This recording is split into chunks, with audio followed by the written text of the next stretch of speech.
Dear student, welcome to our channel. আজকে class 9 এর একটি অতীব গুরুত্বপূর্ণ অঙ্কের ক্লাস নিয়ে আলোচনা করব।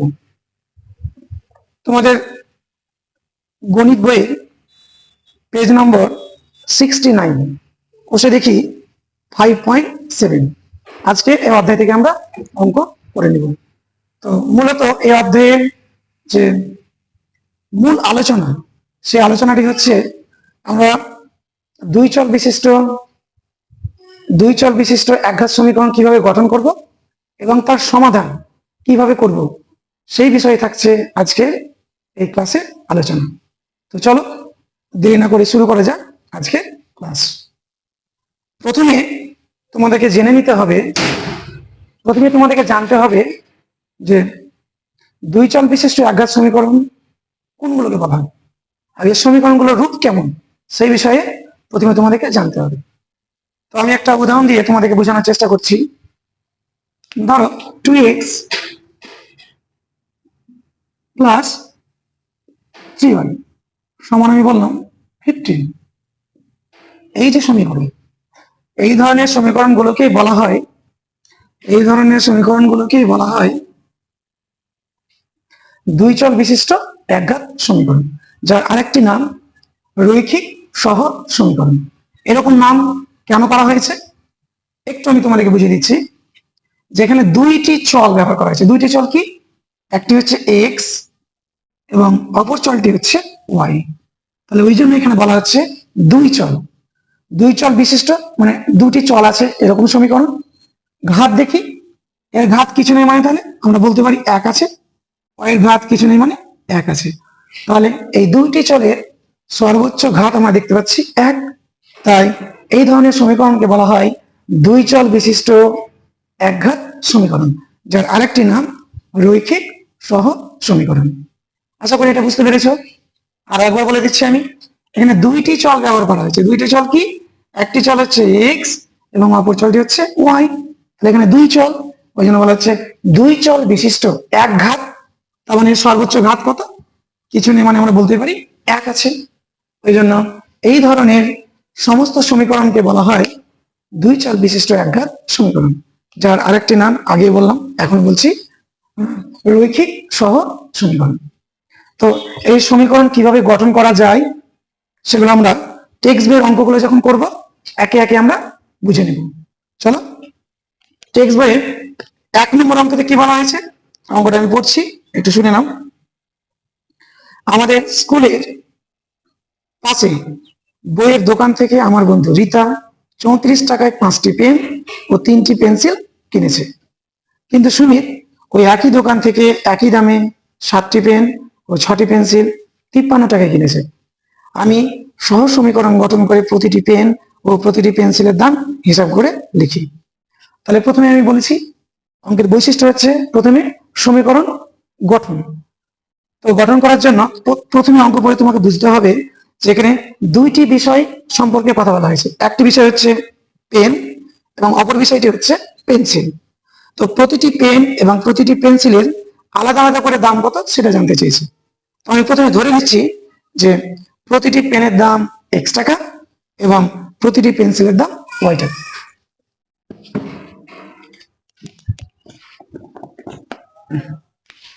ধরি তো প্রথমে আমরা ধরে নিলাম যে একটি পেনের দাম x টাকা এবং একটি পেন্সিলের দাম y টাকা। একটি মানে প্রতিটি, তাহলে প্রতিটি পেনের দাম আমি ধরে নিয়েছি x টাকা এবং প্রতিটি পেন্সিলের দাম y টাকা। প্রথমে কি বলা হয়েছে? প্রথমে বলেছে 34 টাকায় 5টি পেন ও 3টি পেন্সিল। 5টি পেন এবং 3টি পেন্সিল একত্রে কিনেছে ক টাকায়? 34 টাকায়। তাহলে আমরা বলতে পারি যে একটি পেনের দাম x টাকা, তাহলে বলা হয়েছে 5টি পেনের দাম। তাহলে 5টি পেনের দাম কত হবে? একটি পেনের দাম যদি x টাকা হয়, একটি পেনের দাম যদি x টাকা হয়, তাহলে 5টি পেনের দাম কত? 5টি পেনের দাম কত? একটি পেনের দাম যদি x টাকা হয়, তাহলে 5টি পেনের দাম হবে 5 × x, তার মানে হবে 5x। এত টাকা। অন্য একটা উদাহরণ নিচ্ছি আমি বললাম একটি পেনের দাম 2 টাকা, তাহলে 5টি পেনের দাম কত? 5-এর সঙ্গে 2 এর গুণ হয়ে যাবে, মানে 5 গুণ 2 সমান হচ্ছে 10 টাকা। এটা যেভাবে করলাম সেম একইভাবে এটাও করলাম। একটি পেনের দাম যদি 2 টাকা হয় তাহলে 5টি পেনের দাম কত? 5 দুগুণে 10 টাকা। সেম একইভাবে আমরা বলতে পারি একটি পেনের দাম আমি কত ধরে নিয়েছি? একটি পেনের দাম ধরেছি x টাকা, তাহলে একটি পেনের দাম যদি x টাকা হয় তাহলে 5টি পেনের দাম কত? 5 ইন্টু x, তার মানে 5x, যেমনটা এভাবে হয়েছে সেম একইভাবে। তাহলে একই রকম ভাবে আমরা বলতে পারি একটি পেন্সিলের দাম কত ধরে নিয়েছি আমরা? y টাকা। একটি পেন্সিলের দাম y টাকা, একটি পেন্সিলের দাম y টাকা। তাহলে 3টি পেন্সিলের দাম কত? একই রকম ভাবে এটার সাথে এটার গুণ হয়ে যাবে, 3 ইন্টু y সমান হচ্ছে 3y। কিন্তু এখানে উল্লেখ করে দিয়েছে যে 5টি পেন আর 3টি পেন্সিলের একত্রে মূল্য কত? 34 টাকা। তাহলে আমরা এখান থেকে সমীকরণ গঠন করে বলতে পারি প্রশ্নানুসারে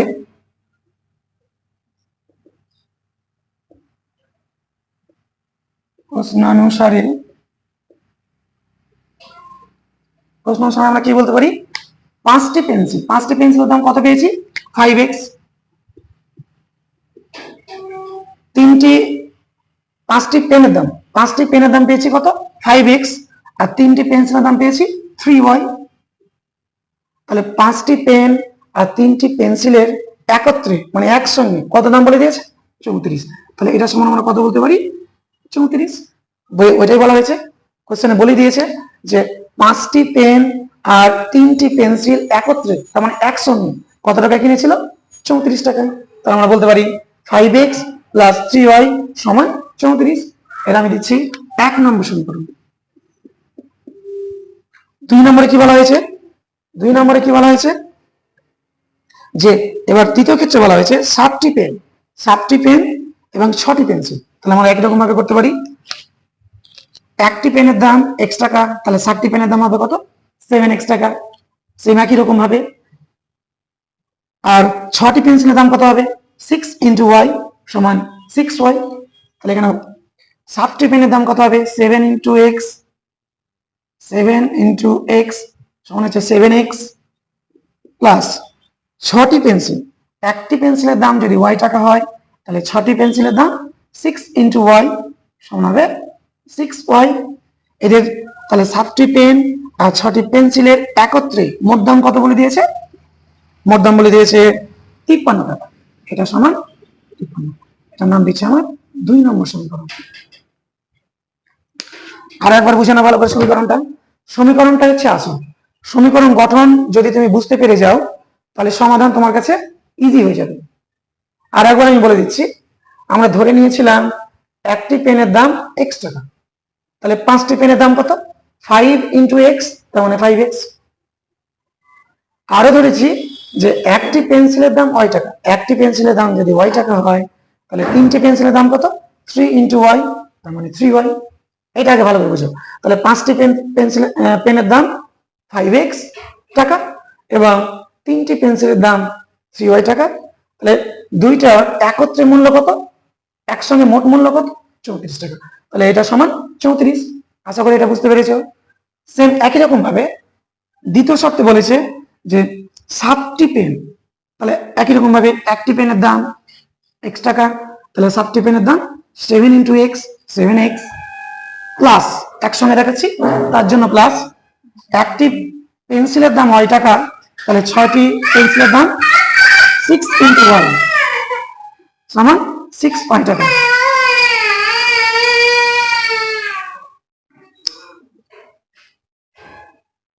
আর একবার বুঝে নাও,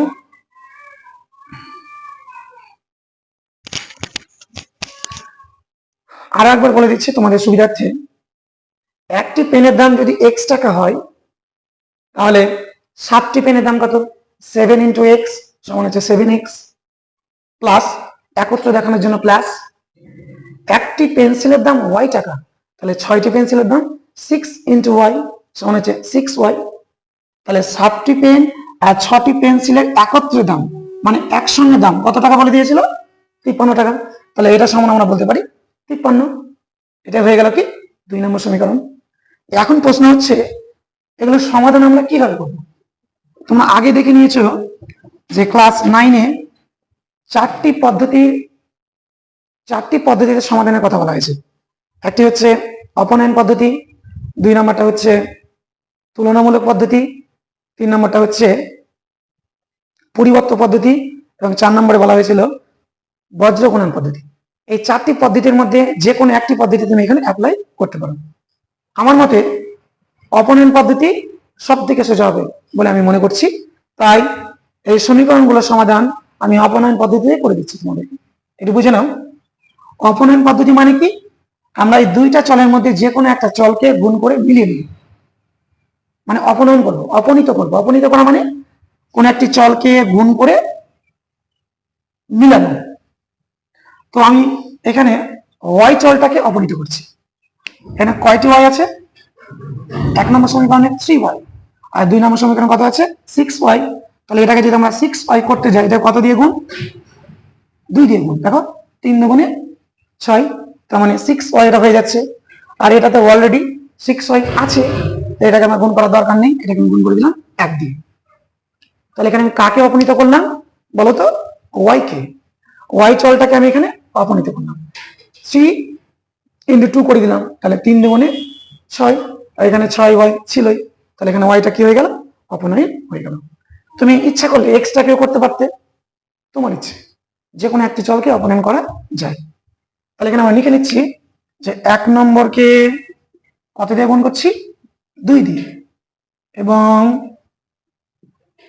2 নম্বরকে 1 দিয়ে, 1 দিয়ে করে, 1 দিয়ে করে কি করে বলে দিয়েছি? গুণ করে।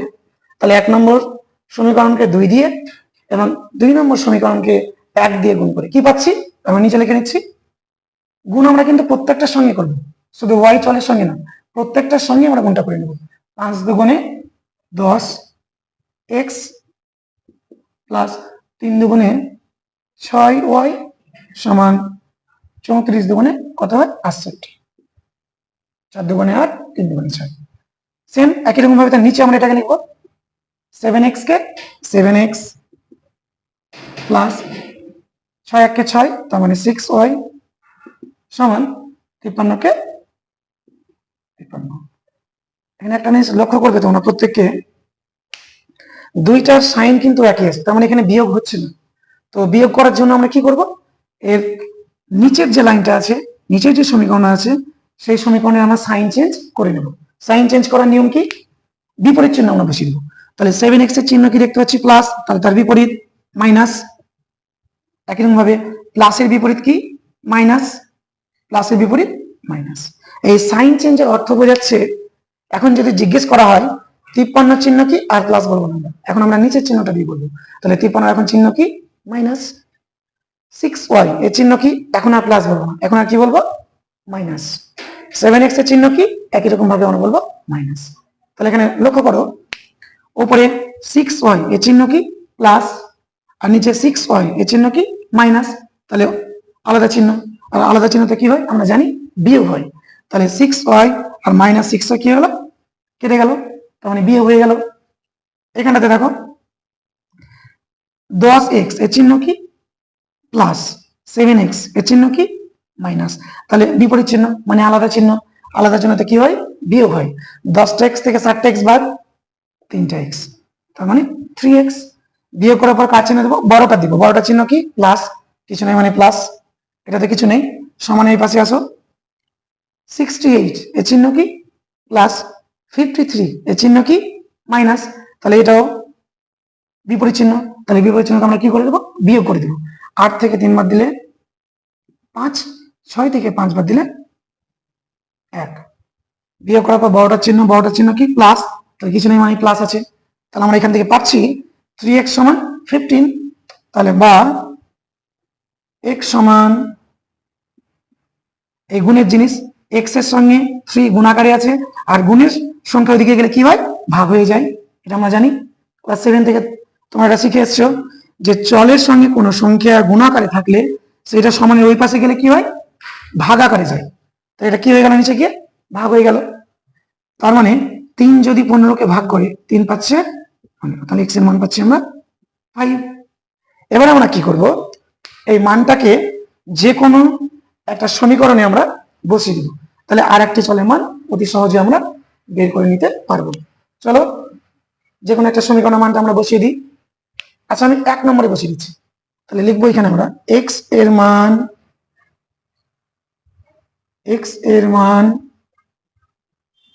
1 নম্বর সমীকরণে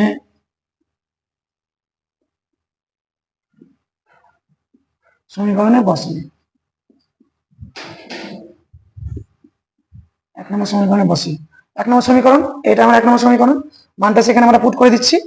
x এর মান অর্থাৎ 5 পেয়েছি আমরা এর ভ্যালু, এই ভ্যালুটা বসিয়ে দিব কোথায়, 1 নম্বর সমীকরণ। তুমি ইচ্ছা করলে 2 নম্বরে বসাতে পারো, অ্যান্সার একই আসবে।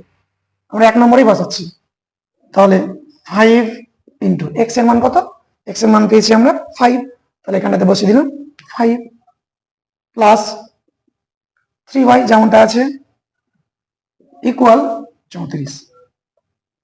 তাহলে এখানে কি হচ্ছে দেখো তো, বা 5 পাচ্ছে 25 প্লাস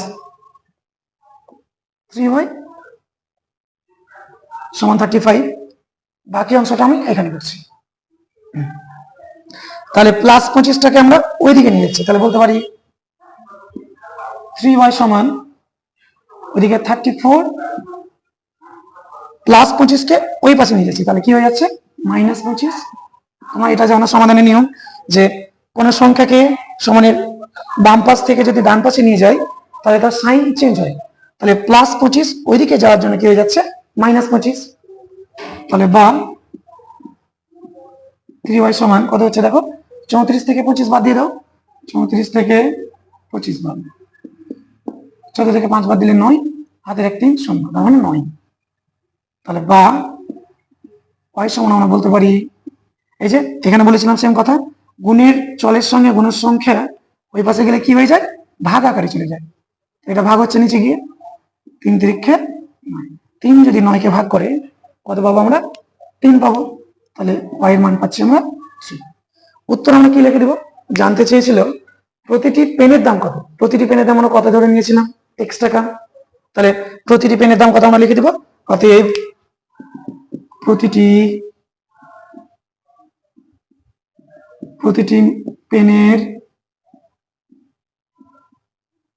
পেনের মূল্য কত লিখে দাও, প্রতিটি পেনের মূল্য ধরেছিলাম x, তাহলে x এর মান কত পেয়েছি 5, তাহলে প্রতিটি পেনের মূল্য হচ্ছে 5 টাকা, এবং প্রতিটি পেন্সিলের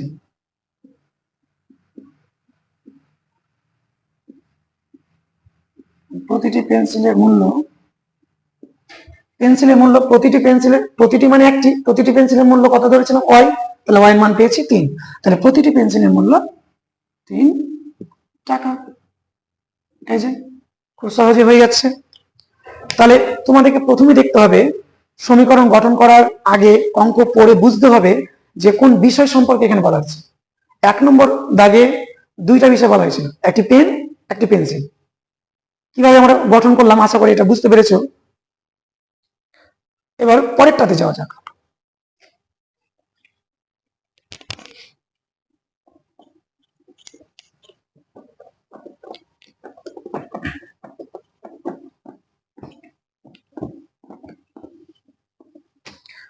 পরেরটাতে কি বলা হয়েছে আমি একটু অঙ্কটা পড়ে তোমাদেরকে শোনাচ্ছি।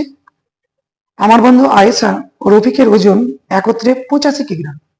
দুইজনের কথা বলা হয়েছে, তাদের কি বিষয়ে কথা বলা হয়েছে, ওজন। এক হচ্ছে আয়েশার ওজন এবং রফিকের ওজন। আয়েশা ও রফিকের ওজন একত্রে মানে একসঙ্গে 85 কিগ্রা। আয়েশার ওজনের অর্ধেক রফিকের ওজনের 4/9 অংশের সমান হলে সহ সমীকরণ গঠন করে তাদের পৃথকভাবে মানে আলাদাভাবে তাদের ওজন হিসাব করে লিখি। তাহলে প্রথমে আমরা ধরে নিচ্ছি যে আয়েশার ওজন x কিগ্রা এবং রফিকের ওজন y কিগ্রা, এটাকে ধরে নিচ্ছি। তাহলে ধরি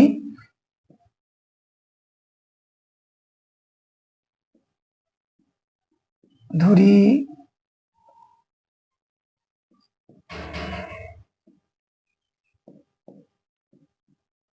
আয়েশার ওজন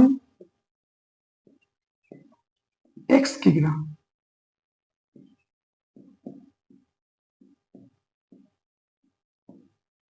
এবং রফিকের ওজন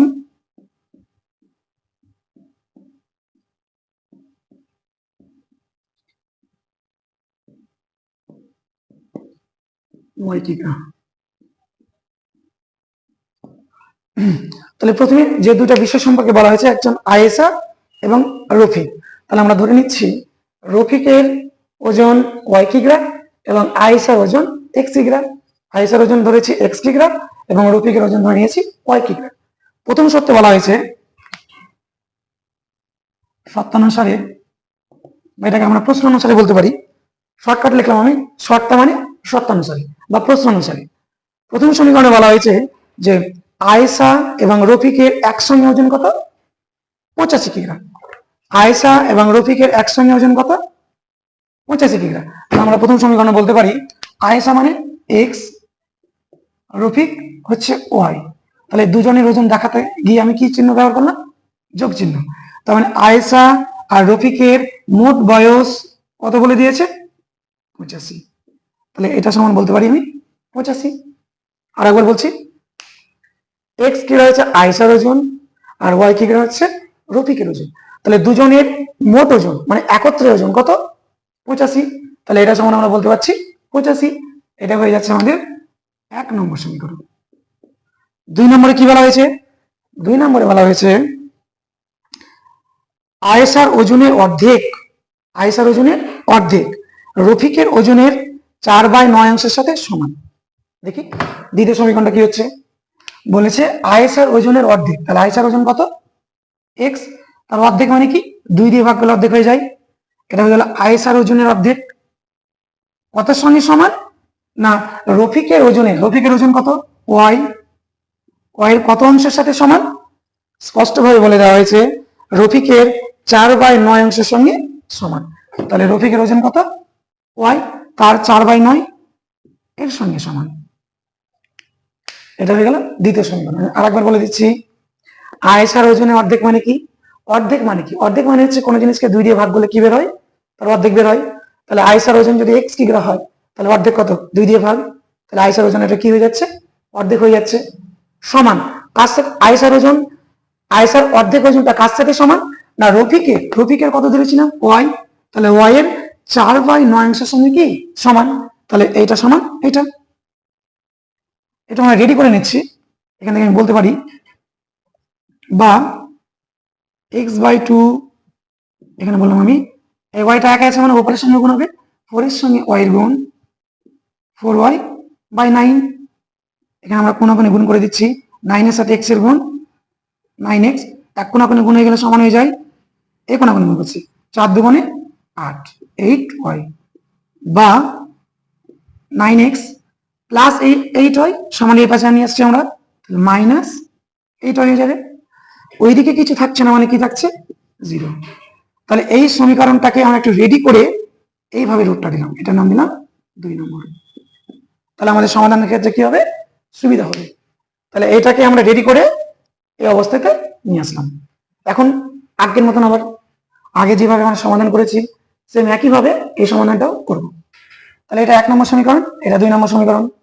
দেখো কাকে অপনয়ন করলে ভালো হয়। এখানে একটা ওয়াই আছে, এখানে একটা ওয়াই আছে। আচ্ছা, এটাকে 8 দিয়ে গুণ করবি না, এটাকে 8 দিয়ে গুণ করলে 8y হবে। এখানে অলরেডি 8y আছে, এটাকে 1 দিয়ে গুণ। তাহলে এখানে ওয়াইটাকে আমি অপনীত করলাম। তাহলে এখানে উল্লেখ করে দাও যে 1 নম্বরকে 8 দিয়ে ও 2 নম্বরকে 1 দিয়ে গুণ করে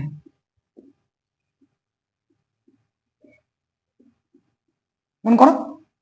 8 এর সাথে x এর গুণ 8x প্লাস 8 এর সাথে y এর গুণ 8y, 8 এর সাথে 45 এর গুণ করে দাও, 5 8 এ 40, হাতে থাকলো 4, 8 8 এ 64, 64 আর 4 এ 68।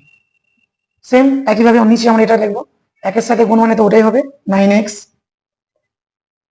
মাইনাস 8y সমান 0 করতে 0। একের সাথে জারি গুণ করো, শূন্যের সাথে জারি গুণ করো, শূন্যই হয়। এখানে সাইন চেঞ্জ করার কোনো দরকার নেই। কেন বলতো?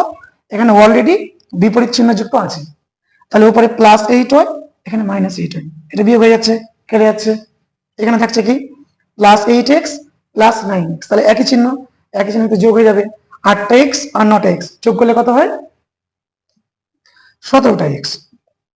এখানে আসো, 680-র সঙ্গে শূন্যের যোগ, শূন্যের কোনো দাম নেই, তাহলে এটা 680। আমরা সমাধান করে নিচ্ছি।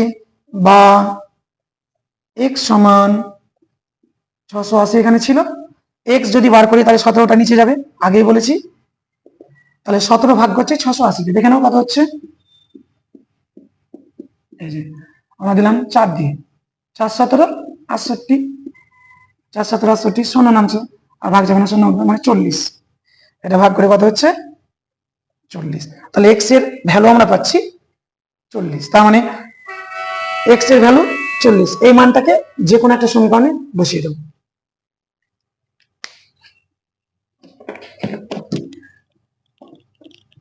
আমরা এই জায়গাটাতে বসিয়ে নিচ্ছি। x এর মান, x এর মান যে কোনো একটা সমীকরণে বসিয়ে দাও। x এর মান আমি 1 নম্বরে বসাচ্ছি। x এর মান 1 নম্বর সমীকরণে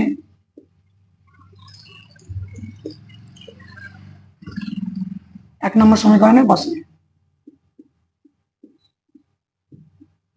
চলো 1 নম্বর সমীকরণ দেখে নাও এটা। তাহলে x এর মান কত বসিয়ে দাও। x এর মান 40 পেয়েছি, তাহলে x এর জায়গায় 40 প্লাস যেমনটা আছে y সমান 85 ছিল, এই যে মানটা বসিয়ে দিলাম। বা তাহলে y যদি আমরা বের করতে চাই, 85 সমান ওই পাশে ছিল, ওইটা থাকছেই, +40 আমরা ওইদিকে নিয়ে যাচ্ছি, তাহলে +40 ওইদিকে যাওয়ার জন্য কি হচ্ছে? -40। তাহলে 85 থেকে 40 বাদ দিলে কত হয়? 85 থেকে 40 বাদ কত হচ্ছে? 85 থেকে 40 বাদ, তাহলে 5, এদিকে হচ্ছে 4, 45। তাহলে আমাদেরকে বের করতে বলা হয়েছিল পৃথকভাবে আয়েশার ওজন কত, পৃথকভাবে রফিকের ওজন কত। আয়েশার ওজন আমরা কত ধরে নিয়েছিলাম? আয়েশার ওজন ধরেছিলাম x কিগ্রা। তাহলে আমরা উত্তর লিখতে পারি আয়েশার ওজন 40 কিগ্রা, এবং রফিকের ওজন ধরেছিলাম আমরা y কিগ্রা। তাহলে রফিকের ওজন কত? 45 কিগ্রা, যেহেতু y এর ভ্যালু 45। তাহলে উত্তরটা আমরা লিখে নিচ্ছি। অতএব আয়েশার ওজন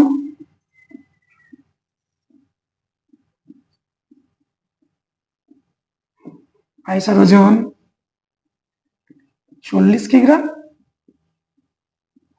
এবং রফিকের ওজন